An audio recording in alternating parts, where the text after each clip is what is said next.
the first time that I had really thought to end my life, I think I was 7. Because I just didn't see my life going anywhere. I know that I am a part of the 2 highest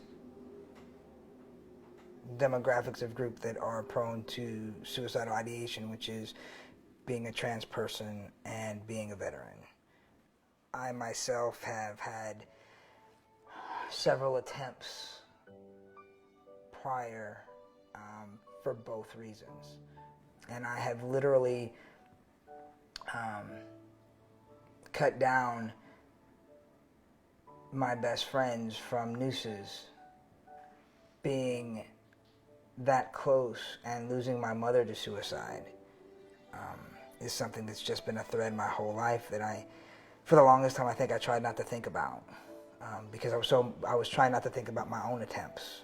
And then I found ways and things to distract myself, but it was always something in the back of my mind. And after I was released from the Marine Corps under Don't Ask, Don't Tell, there were a lot of attempts.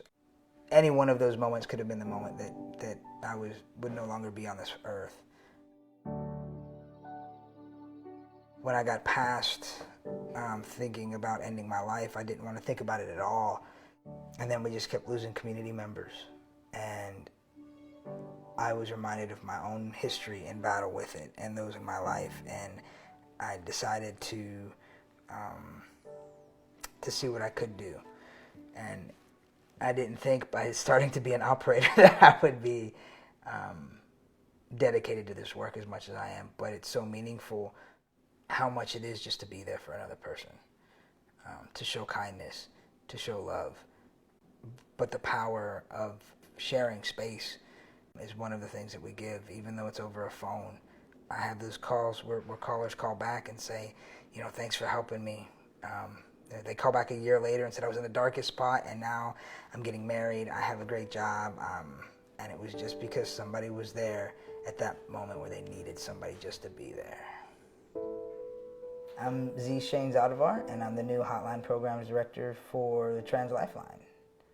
I make sure that the day-to-day operations of the line is running and work on staffing and building capacity for our call answer rate to go up so we are able to take more calls. And we're trying as best as we can to keep up with their call volume, and money helps do that.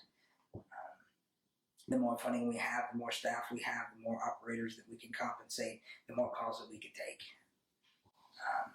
So giving to the Trans Lifeline directly impacts that work.